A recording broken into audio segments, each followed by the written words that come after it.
దీంతో సంబంధం లేకపోయినా ప్రొడక్షన్ దగ్గరుండి మీరే చూస్తున్నారు కాబట్టి బన్నీ అట్లీ సినిమా గురించి ఏమైనా ఫ్యాన్స్కి ఒక చిన్న అప్డేట్ చెప్తారా?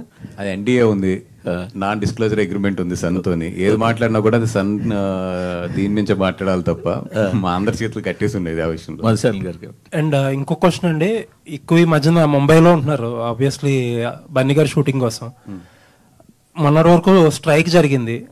ఈ సర్ప్రైజ్ ఏంటంటే ముంబైలో జరుగుతున్న షూట్ కూడా కొంచెం ఇబ్బంది పడ్డారని అంటున్నారు.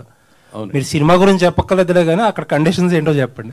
యా అండి, ఎందుకంటే ఇప్పుడు తెలుగు సినిమా ఇండియాలో ఎక్కడ జరుగుతున్నా కూడా ఆపాలి. ఎందుకంటే వీళ్ళందరికీ కూడా ఒక కోఆర్డినేషన్ ఉంటుంది మొత్తం అసోసియేషన్స్ అన్నిటికీ కూడా.